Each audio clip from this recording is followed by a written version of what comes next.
Halo, halo, selamat malam. Iya, malam nggak?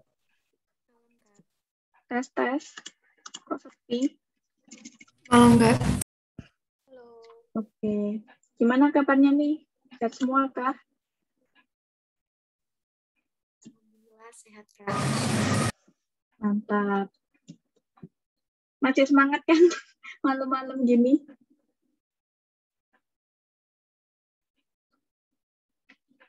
Insya Allah, Kak. Oke, oke. Untuk hari ini nanti kita akan belajar mengenai user experience ya, atau bagian UX. Jadi nanti bakal ada materi sebentar dari Kak Reta. Terus nanti kita bakal juga coba untuk membuat user flow pakai FigJam setelah materinya dari Kak Reta. Oke, untuk Mbak Reta bisa dimulai untuk memberikan materi.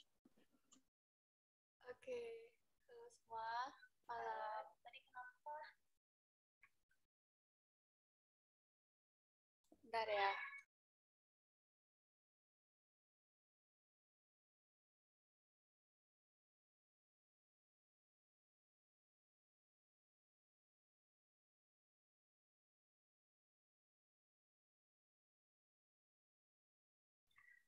Oke, halo, nama aku Widya Reta Safitri. Hari ini aku bakalan jelasin sedikit tentang UX, user experience atau UX. Mungkin Kak Genardi bisa jadiin aku host buat share screen.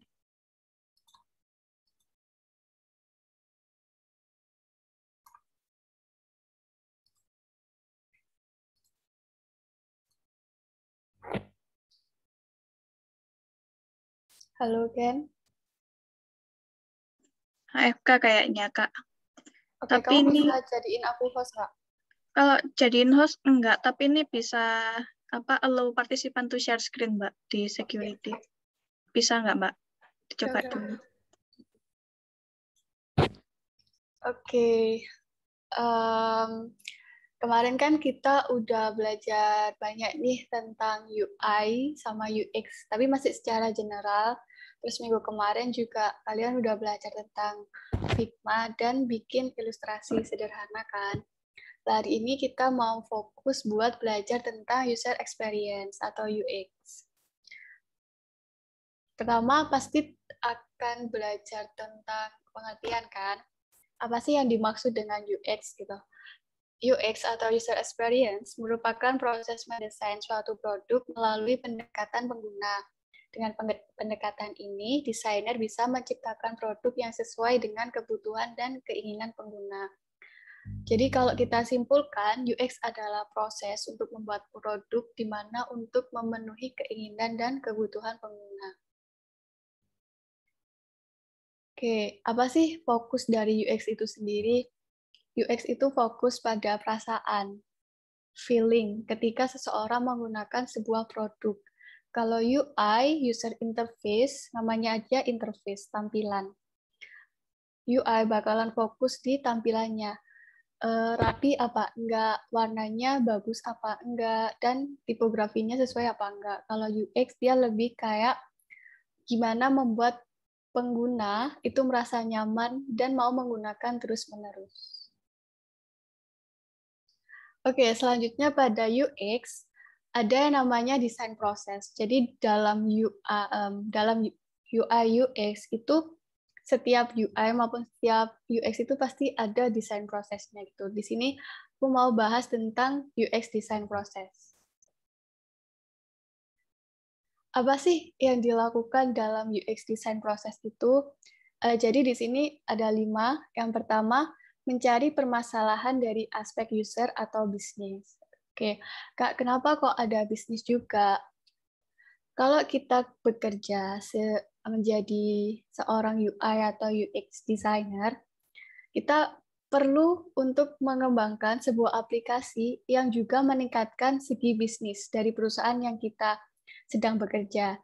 Jadi nggak semata-mata cuma untuk memenuhi kebutuhan user, tapi juga untuk meningkatkan value dari bisnis yang sedang dikerjakan kayak gitu. Yang kedua, yaitu mengumpulkan dan menyusun data dari user atau bisnis. Mengumpulkan dan menyusun data ini bisa kita lakukan dengan cara riset, interview, survei, atau mungkin cari di forum group discussion gitu. Yang ketiga, brainstorming ide dari permasalahan dan data yang ada. Jadi dari nomor 2 itu kayak misalnya kita udah ada masalah, udah ada data. Di yang nomor 3 itu kita bakalan ngeluarin ide-ide untuk memecahkan masalah yang ada pada user atau bisnis. Setelah ide itu ada muncul, barulah di nomor 4 kita membuat yang namanya solusi desain.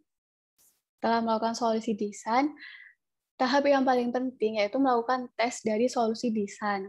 Ketika kita menjadi UI UX designer atau istilahnya adalah pemecah masalah, pemberi solusi, kita harus memvalidasi solusi yang kita tawarkan untuk membuat sebuah aplikasi itu sesuai dengan keinginan atau kebutuhan dari pengguna maupun dari kebutuhan dari segi bisnis gitu. Jadi menurut aku tes ini sesuatu yang paling penting dalam UX design proses.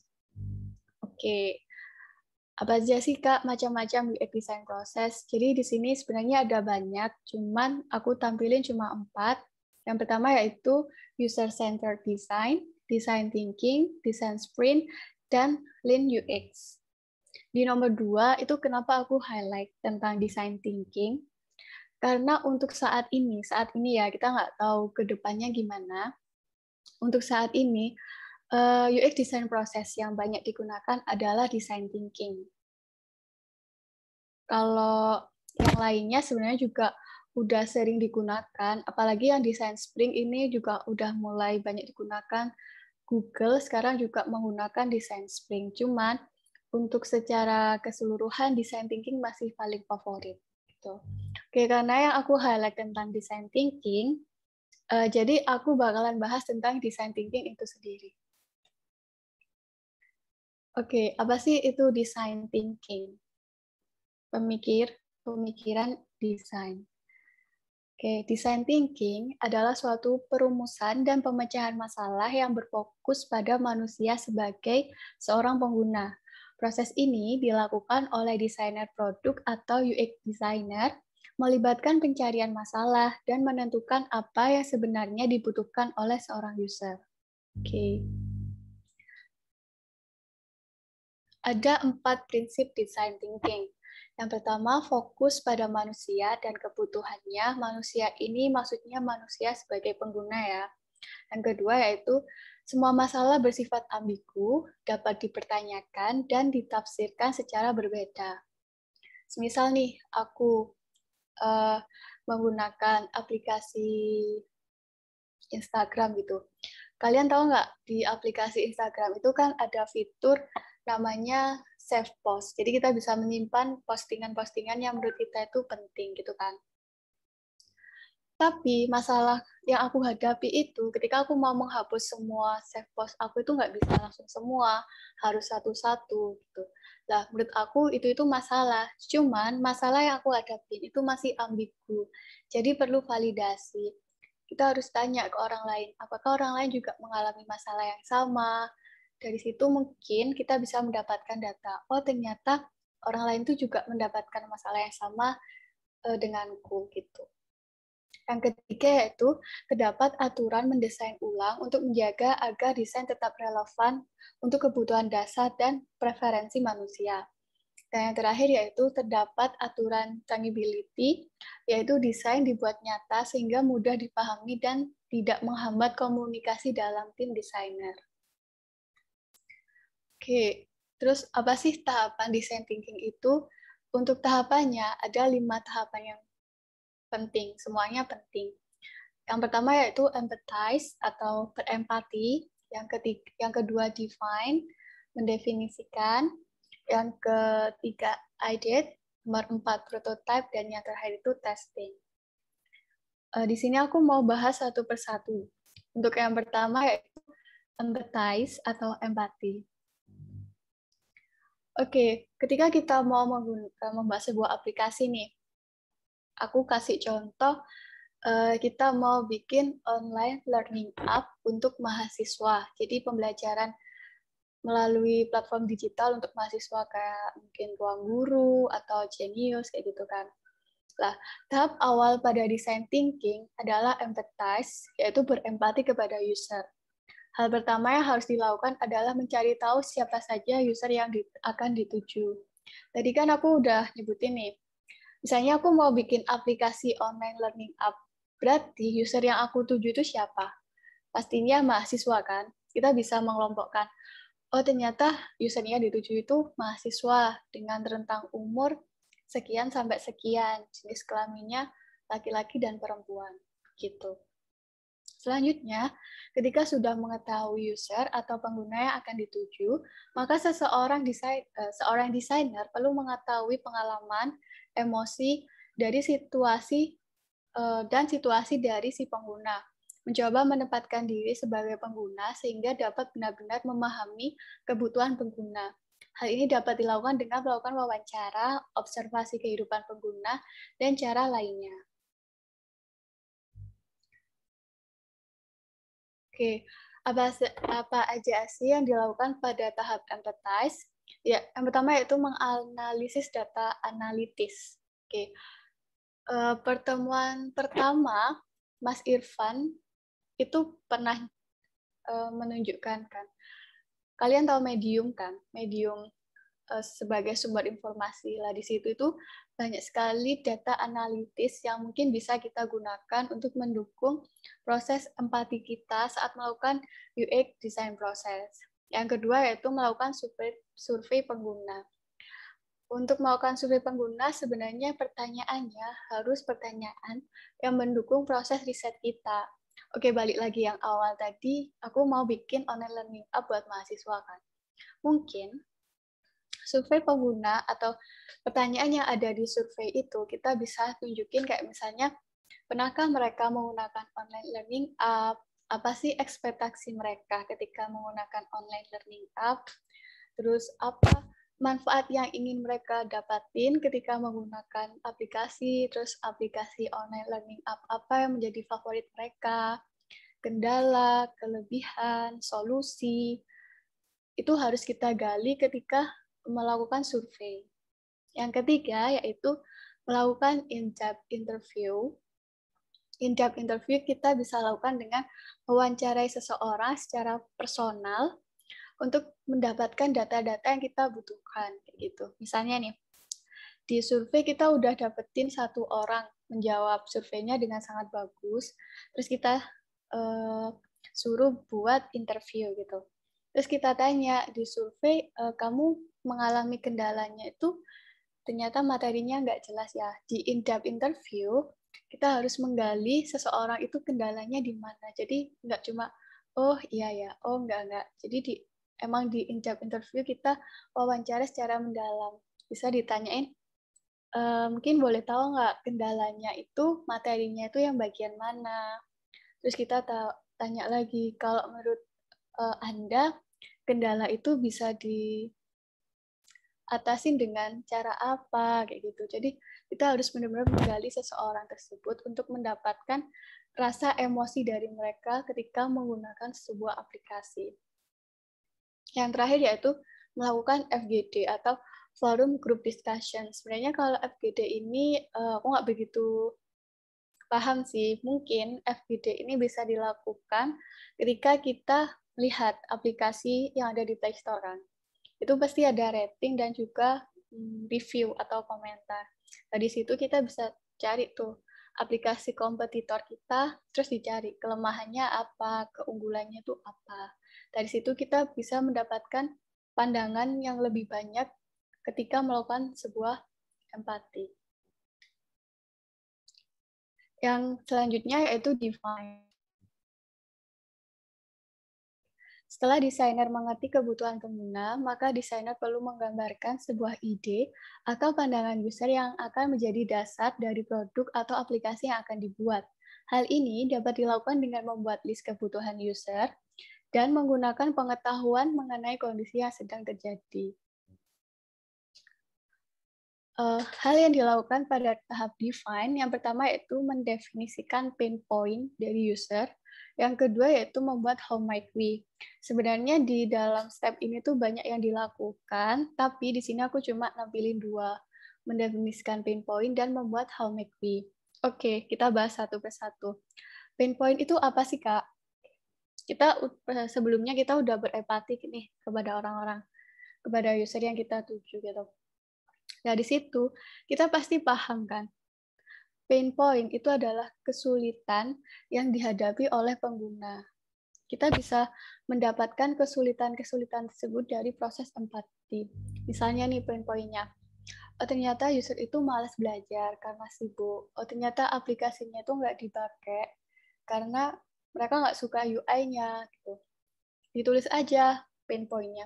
User tidak suka dengan UI-nya. User mudah terdistrak ketika belajar. User tidak memiliki waktu untuk belajar. Nah, kita bisa mendefinisikan pain point sebanyak-banyaknya untuk mendapatkan solusi yang maksimal. Oke, yang kedua itu membuat how might we. Jika dialihkan ke bahasa Indonesia, how might we itu kan jika kita, bagaimana jika kita, itu kan, bagaimana jika kita. How might we adalah kita membuat pertanyaan untuk mengatasi pain point yang ada, yang sudah didefinisikan. Misalnya, pain point yang kita ambil yaitu user malas belajar. How might we-nya adalah, how might we kita membuat pengguna semangat untuk belajar. Jadi, seperti pertanyaan yang jawabannya itu harus menjawab tentang pain point-nya. Mungkin ini agak susah dipahami ya, karena pasti awal-awal kayak bingung how might we itu apa, pain point itu apa. Tapi kalau nanti kita udah langsung praktek secara beneran, pasti nanti bakalan paham dengan mudah tentang relasi dari pain point dan juga how might we. Oke, yang ketiga yaitu tahap ideate atau ideasi. Dengan kebutuhan yang ada, maka desainer perlu menggambarkan solusi yang dibutuhkan. Hal ini dapat dilakukan melalui evaluasi bersama tim desain dengan menggabungkan kreativitas dari masing-masing desainer. Namanya saja udah ideate kan, ideasi. Di sini, setelah kita mendapatkan pain point dari user, kesulitan-kesulitannya, terus kita udah ada pertanyaan bagaimana cara menjawab kesulitannya. Di tahap ini, kita mulai untuk membrainstorming ide solusi, mengeluarkan ide-ide yang mungkin bisa mengatasi masalah-masalah dari usernya. Yang kedua yaitu affinity diagram. Apa sih Kak affinity diagram? Affinity diagram itu adalah mengelompokkan solusi ide yang hampir sama. Karena sejujurnya, dalam prakteknya, UI UX designer itu tidak bekerja secara sendiri. Pasti mereka bekerja dalam tim. Entah itu emang tim UI UX designer, atau nanti dalam timnya itu ada stakeholder-nya, misalnya ada pimpinannya, ada kliennya, atau pihak-pihak lain. Nah, mereka juga memberikan ide-ide solusi tersebut. Jadi, ide solusi itu nggak cuma dari kita aja, tapi dari orang lain juga, setim kita. Pasti ide solusi yang diberikan itu pasti ada yang sama, ada yang beda. Nah, di affinity diagram ini, kita mengelompokkan ide solusi yang sama dan membagi mereka menjadi beberapa kelompok dengan subkategori yang berbeda. Oke, yang prioritas idea itu adalah memprioritaskan ide berdasarkan user value dan juga effort. Mungkin kalau aku bingung, aku bakalan tunjukin di sini sih.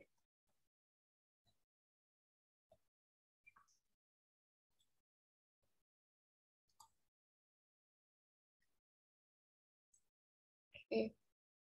Ini. Jadi parameter ketika kita melakukan prioritas idea itu adalah user value dan effort. Kalau misalnya user value-nya besar, nih high, dan effort-nya itu kecil atau usahanya buat merealisasikan itu nggak besar, nggak sulit, low, itu kita bisa masukin ke yes. Tapi kalau misalnya effortnya itu mungkin low, tapi user value-nya itu effortnya itu high, tapi user value-nya high juga, mungkin masih bisa dalam maybe ini. Jadi dalam prioritas ide itu kita harus pintar-pintar melihat apakah fitur ini tuh bisa direalisasikan sekarang, apakah effort yang dibutuhin itu masih cukup bagus untuk sekarang atau tidak. Selanjutnya yaitu Crazy Egg. Untuk Crazy Egg ini sebenarnya susah untuk dijelasin kan. Aku takut kalian masih bingung langsung bingung kalau jelasin Crazy Egg. Intinya Crazy Egg itu adalah kita mengeluarkan ide-ide gila yang masih relate dengan ide solusi. Jadi kayak misalnya aku kasih ide nih, oke, buat meningkatkan semangat belajar seseorang, ide yang aku berikan itu adalah memberikan sertifikat kepada orang-orang yang telah belajar dengan baik, gitu kan. Nah, di Crazy Egg itu kita lebih mengeluarkan ide-ide kita. Misalnya nih, oke, pengguna daftar belajar, mengerjakan tugas harian, terus lulus dengan nilai yang bagus, baru dia mendapatkan sertifikat. Jadi lebih kayak merealisasikan ide yang ada. Yang selanjutnya yaitu prototype.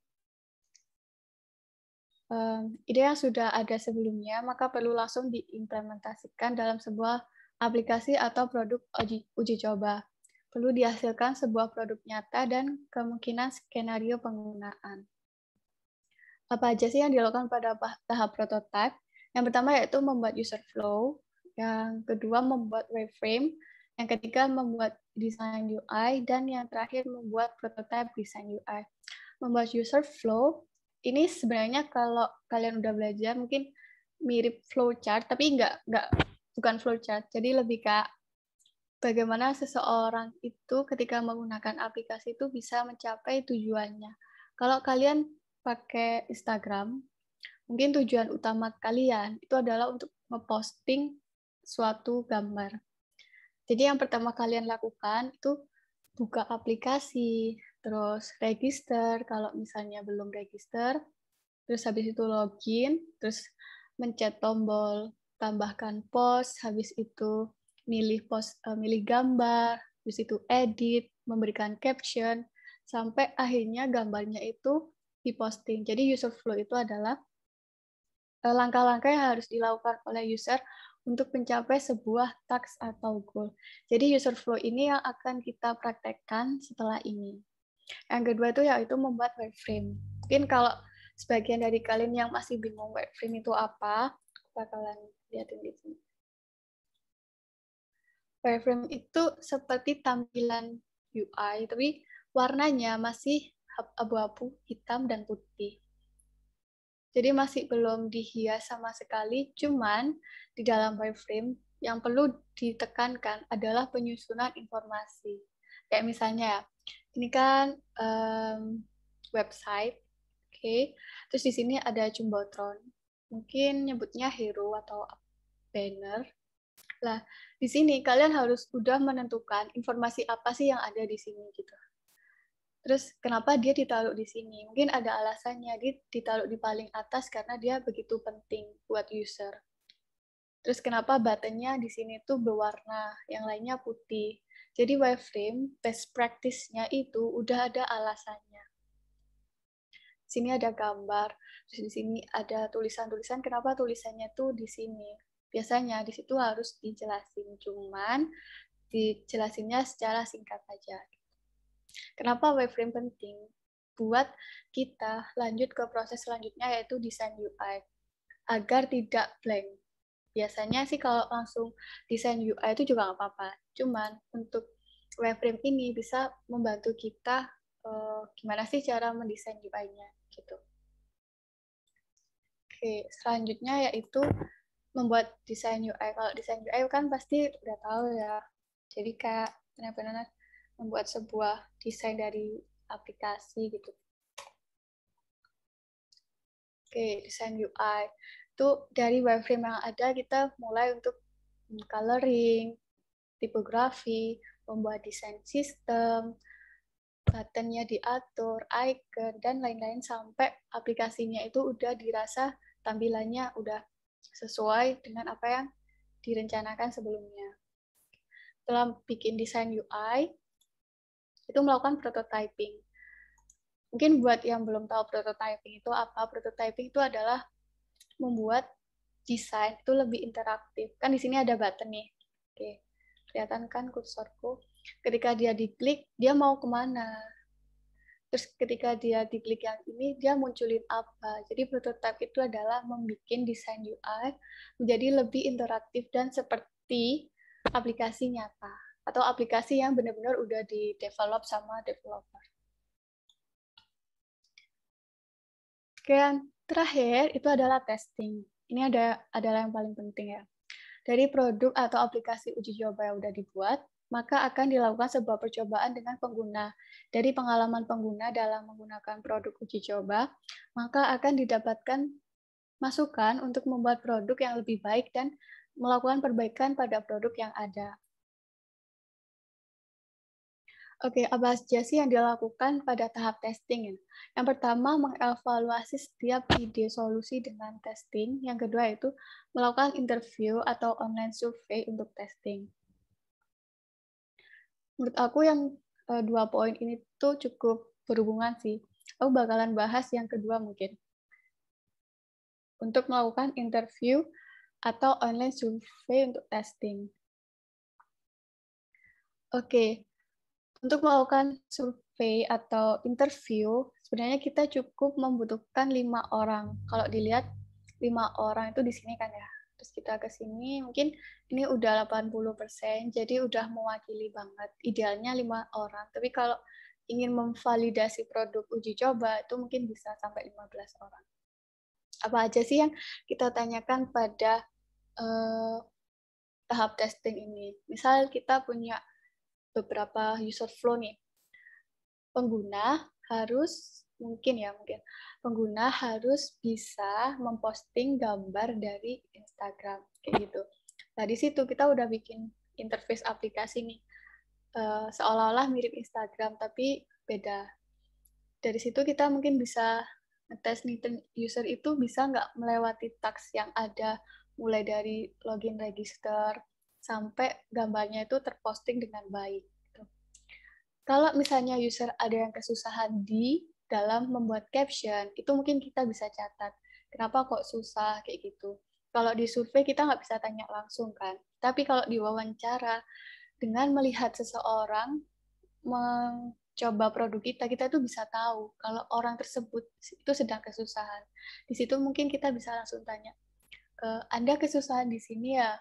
Menurut Anda, kenapa kok Anda susah di sini? Anda membutuhkan lebih banyak waktu ketika melihat tampilan ini. Apa sih yang Anda rasakan? Gitu. Jadi testing itu benar-benar kayak memvalidasi apakah ide dari, apakah produk yang udah dibuat itu bisa menyenangkan user. Kayak gitu. Dan memenuhi kebutuhannya. Oke, mungkin dari aku itu aja sih tentang UX atau user experience. Mungkin ada yang mau ditanyakan dulu.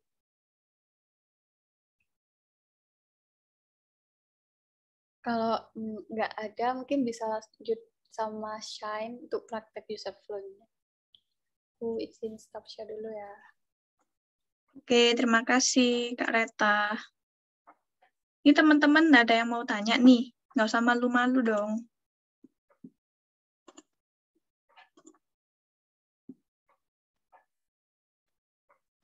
Nggak ada kah? Oke, kalau gitu kita langsung aja ya untuk coba bikin user flow. Aku share screen dulu. Nah, apa udah kelihatan layarnya? Udah. Oke, sesuai yang dijelaskan Kak Reta tadi, user flow itu semacam diagram yang merepresentasikan dari tahap-tahap user untuk dari awal sampai ke tujuannya. Nah, untuk user flow sendiri, bagian-bagiannya, elemen-elemennya itu ada untuk display bentuknya persegi panjang, decision atau pemilihan atau pemutusan itu bentuknya bola ketupat, dan action-nya itu pakai lingkaran. Ya, di sini bisa kelihatan kan di sini kayak mirip-mirip flowchart, tapi bedanya sama flowchart kan di sini kayak benar-benar ada proses yang bentuknya apa itu kayak poligon itu.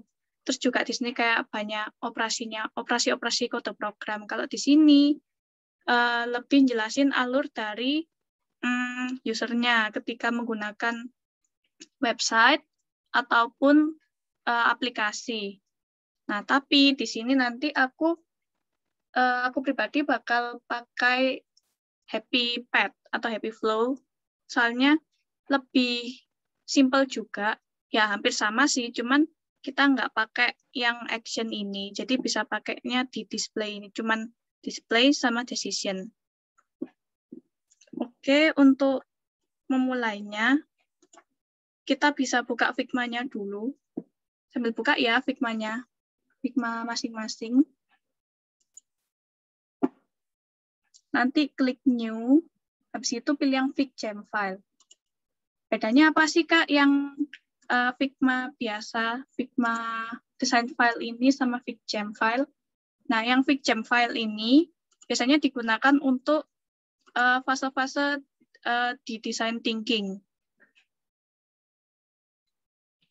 Buka dulu ya.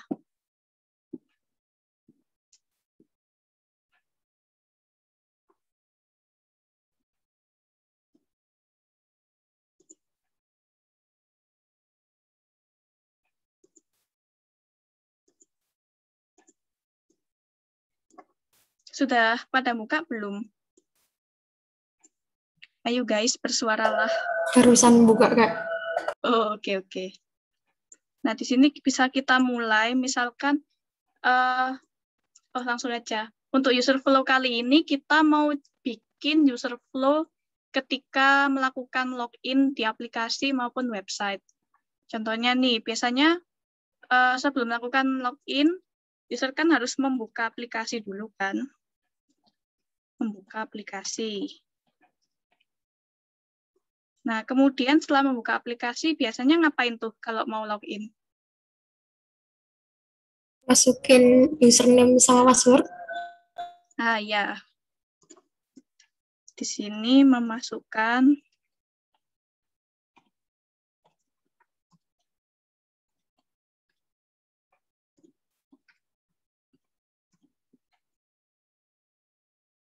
Nah, di sini tinggal bikin aja relasinya. Panah biasa kok, nggak ada panah-panah yang lain.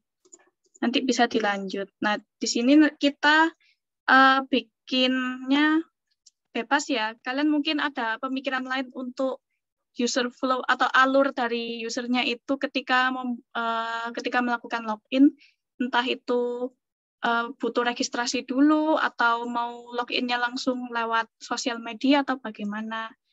Jadi ini langsung bikin aja ya. Nanti aku timer. Ini udah pada buka semua kan ya, FigJam-nya? Sudah, Kak. Oke. Aku timer berapa menit ya enaknya?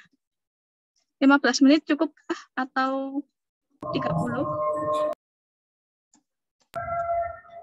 Ini cara ngecilnya gimana, Kak? Gimana? Cara apa? Ngecilin ini perseginya. Pilih persegi. Perseginya diklik, terus nanti ini langsung bisa dikecilin gini kok. Di bagian pojok-pojoknya. Atau ini dipanjang pendekin kayak gini. Sama aja kayak shape yang waktu kalian bikin-bikin di minggu kemarin. Di saya pojok-pojoknya kok nggak ada bulat-bulatnya gitu ya, Kak? Bentar. Tak stop share dulu. Gimana? Bisa share screen?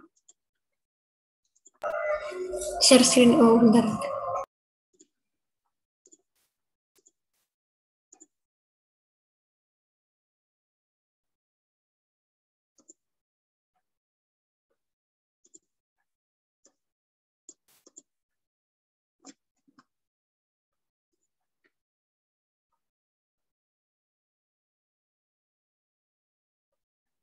Oh, ini kamu pakai yang apa namanya? Untuk mind map, sticky notes, pakai yang lingkaran itu. Yang kan di sebelahnya lingkaran ada tanda panah.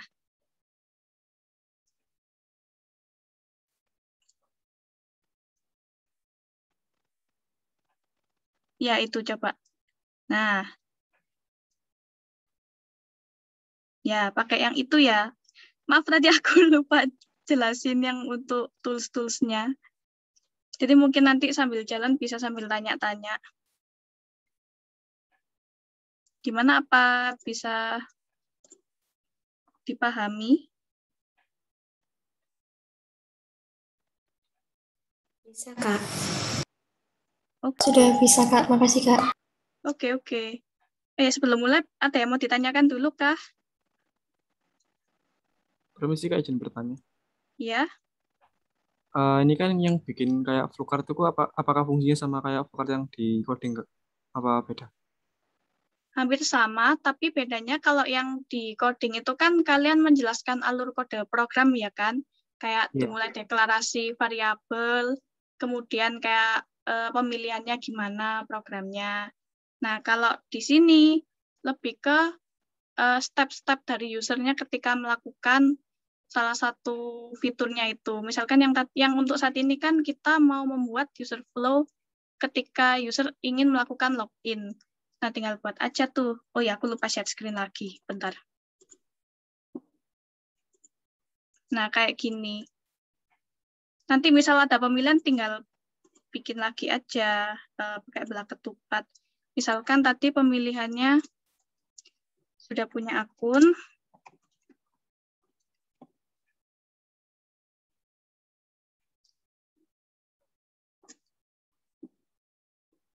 Nah, di sini kalau misalkan sudah punya akun,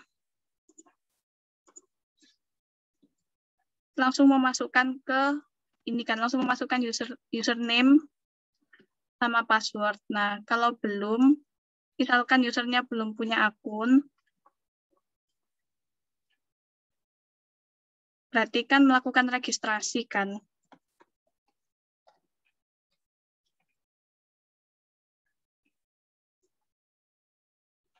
Di sini no. Nah, jadi mirip-mirip lah. Cuman kalau yang di flowchart kan kode program benar-benar eksplisit apa namanya, kayak source code-nya apa, I sama dengan berapa, variabelnya nilainya apa, kayak gitu-gitu kan. Nah, kalau ini lebih ke jelasin langkah-langkah usernya ketika ingin melakukan hingga menuju tujuannya. Kayak gitu. Apa bisa dipahami? Iya bisa Kak. Yang saya tangkap berarti bedanya yang flowchart yang coding sama ini, kalau yang ini lebih menunjukkan apa langsung kayak tampilannya gitu Kak ya. Misal buka Ya. aplikasi terus ada pilihan sudah punya akun apa enggak, terus lanjut ke page selanjutnya gitu Kak ya. Ya, tepat Siap, sekali. siap. Terima kasih Kak. Oke. Ini kalian bebas mau pakai yang user flow atau happy flow. Di sini aku pakai yang happy flow yang cuman pakai persegi panjang sama ini apa belah ketupat. Kalau pakai user flow itu kan tadi ada salah. Ada yang action ini. Nah, yang action ini kayak misalkan ini kan memilih task gitu ya. Ini mungkin ada banyak pilihan task berapa. Di sini action-nya pilih task pertama. Nah, di sini kayak pemilihannya kayak apakah benar. Nah, kalau tidak sesuai berarti kembali lagi ke memilih task. Nah, kalau ternyata benar langsung menampilkan detailnya. Bedanya di user flow sama happy flow itu sih. Jadi bebas kalian mau pakai yang mana. Kalau aku pribadi suka yang happy flow karena lebih simple. Dimulai ya. Udah siap semua kan? Ini tentang LMS. Enggak. Ini nanti user flow-nya atau happy flow-nya kita pakai case yang bagian user ketika ingin melakukan login. Login ke ini apa? Aplikasi atau website. Ada yang mau ditanyakan lagi? Cuma waktu login aja. Ya. Itu nanti bebas kok mau kalian kembangin ketika login, mau kalian tambahin entah itu login melalui akun Google atau login melalui akun sosial media lain atau perlu melakukan registrasi, itu bebas kalian. Sesuai imajinasi saja. Bisa dimulai. Kira-kira ini enaknya berapa menit? 15 menit sanggup?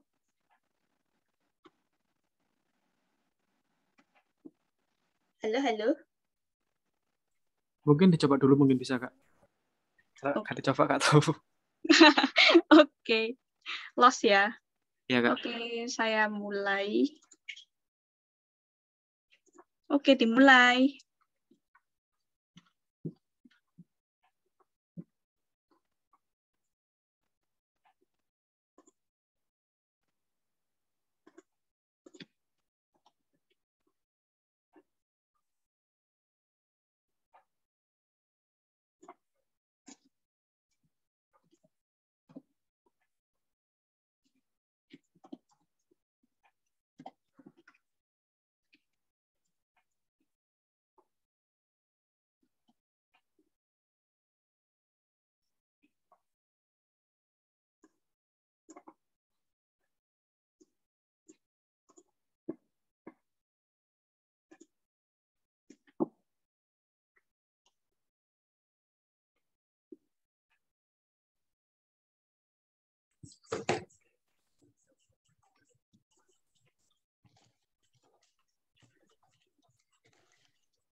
tes-tes apa ada yang sudah selesai?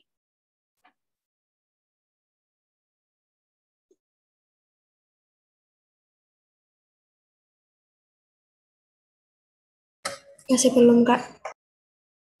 Oke.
Oke, waktunya sudah habis. Apa ada yang masih belum selesai?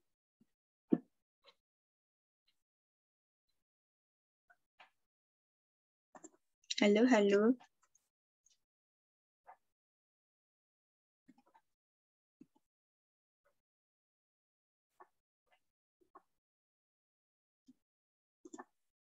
Oke, yang lain ada yang masih mengerjakan kah?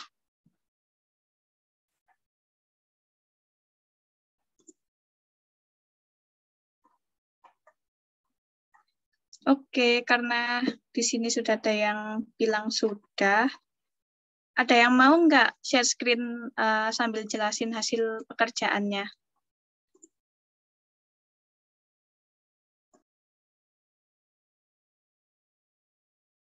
Saya Kak mungkin mau nyoba. Oke. Boleh share Coba, Kak. screen. Iya.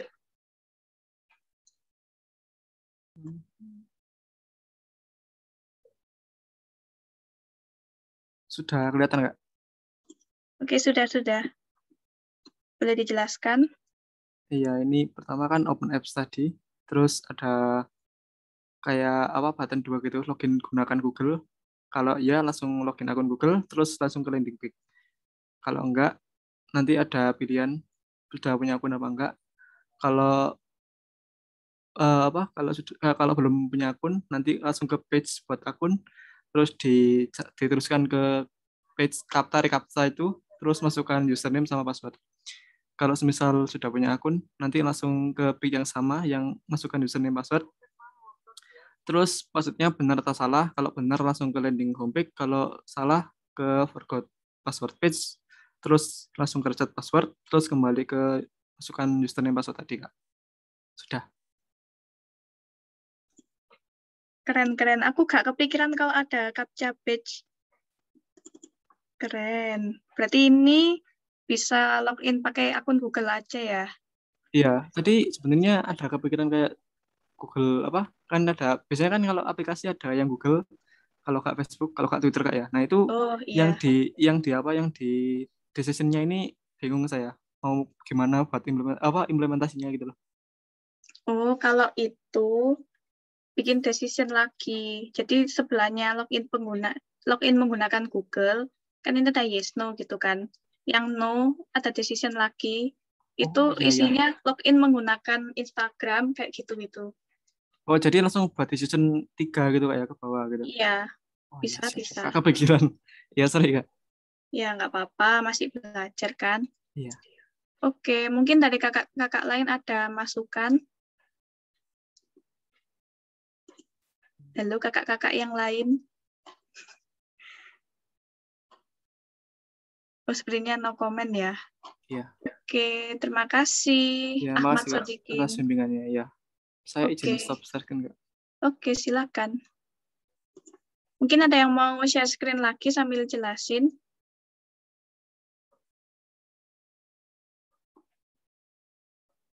Nggak apa-apa, sama-sama belajar. Nanti kalau share screen kan jadi tahu mana salahnya, mana yang kurang. Atau mungkin kakak-kakak lain juga kasih tambahan untuk masukan.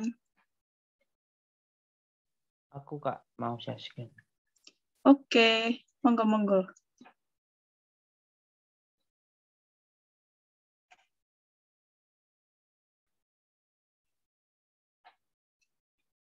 Wah, rinci sekali ini. Oke, silakan Udah. dijelaskan. Oh ya, oke. Pertama kita open app, terus kemudian apakah sudah punya akun? Jika iya, maka login, input username atau password. Input username dan password, kemudian jika password dan username-nya benar, kita langsung masuk ke app-nya. Kalau tidak punya akun, kita sign in with Google. Terus milih Google akun kan biasanya kalau di komputer atau di HP kita kan udah ada akun Google-nya, tinggal milih gitu Kak ya. Iya. Terus ini username dan password-nya, confirm password-nya, terus email verification kalau pakai email, kemudian buat personal data atau data pribadi, kemudian konfirmasi. Kemudian ke sini lagi nanti. Kalau udah punya akun kan balik ke sini lagi. Kemudian kalau untuk sign in dengan Facebook, tinggal login ke Facebook, kemudian buat username sama password-nya, kemudian confirm password. Nggak usah pakai personal data, karena biasanya kalau di Facebook itu udah ada personal datanya. Jadi tinggal copy aja gitu, Kak. Kemudian sign in with phone number, input nomor teleponnya, kemudian buat username sama password, confirm password, kemudian verifikasi nomornya, kemudian ngebuat data pribadi, kemudian confirm, terus balik lagi ke sini. Udah, Kak. Oke, di sini lebih rinci lagi ya. Tapi di sini kamu ada bentuk-bentuk flowchart-nya ke bawah ya, Mas Ian. Iya, kalau infonya pakaian jajar-jajar gitu. Oh iya. Ini yang jajar genjang pakai persegi panjang aja. Soalnya kalau ngikut aturannya user flow itu nggak ada kayak jajar genjang gini. Oh iya. Soalnya ini kan Ya, Kak. masih masuk aturannya yang flowchart ya. Jadi mungkin itu aja sih kalau dari aku. Oh iya, Kak.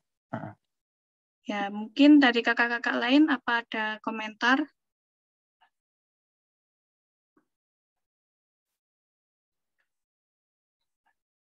Oke, sepertinya nggak ada komentar lain. Aku stop share, Kak ya. Ya, oke, makasih.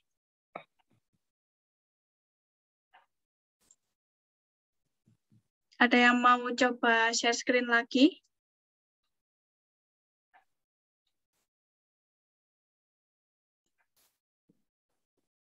Ayo.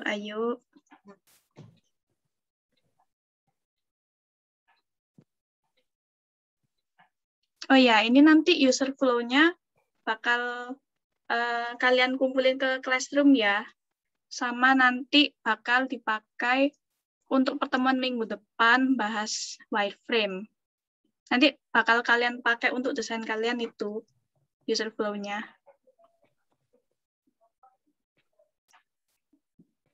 Ada yang mau coba share screen lagi?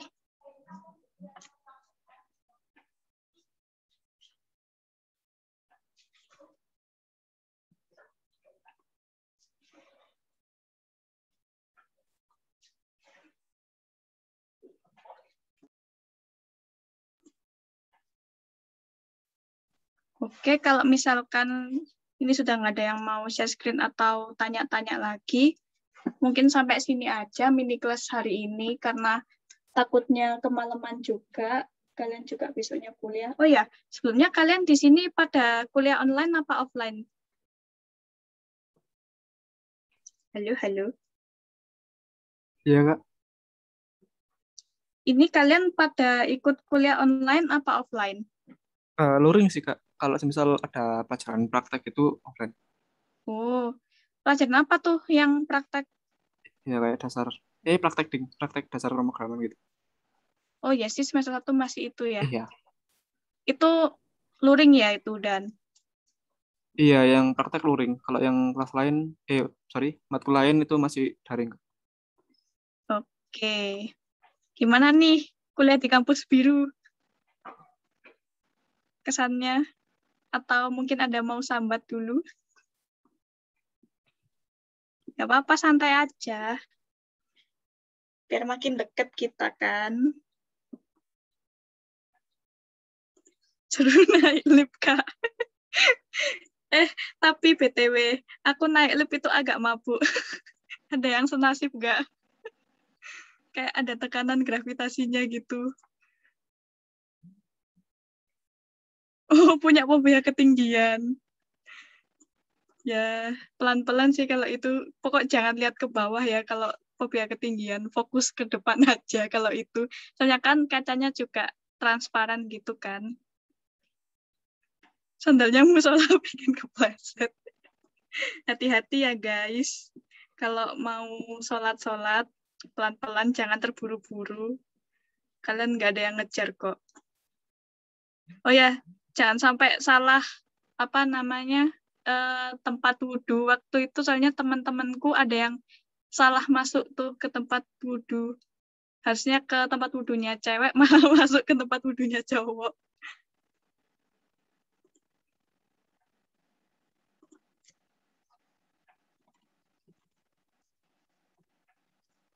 Oh iya, ini aku lupa perkenalan ya tadi.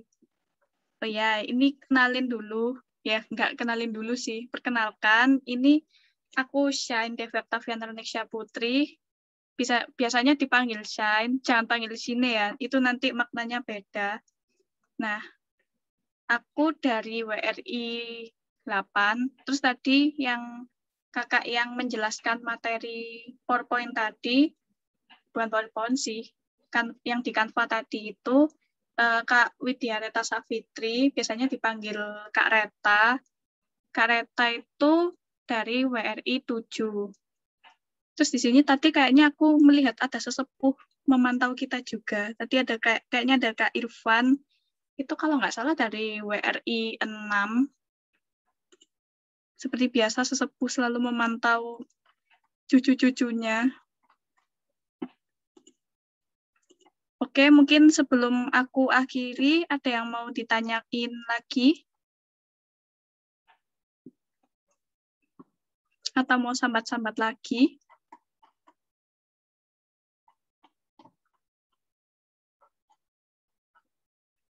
Atau mungkin kalau mau ajak meet up, gak apa-apa nih, WRI 9 sama WRI 8, atau mungkin WRI 7 mungkin, biar bisa makin saling mengenal, makin encer juga. Ayo Kak, ayo gas, kapan? Segera dijadwalkan ya guys. Oke, karena sudah malam, terima kasih karena sudah menyempatkan waktunya. Mungkin kalian di sini juga sambil pusing-pusing job sheet, ya kan? Job sheet. Oh ya, absen di classroom, jangan lupa ya guys. Itu kerjakan tasnya. Yang tadi kalian kerjakan user flow-nya itu di screenshot aja, di save berupa JPG, nanti dikirim ke classroom ya.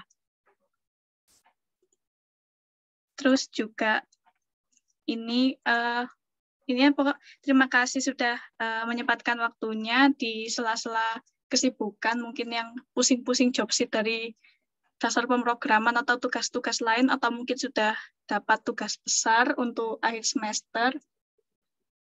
Bisa aku akhiri aja ya. Makasih guys. Bisa lanjutkan kegiatan kalian. Makasih ya guys. Terima kasih, Kak. Terima kasih, Kak.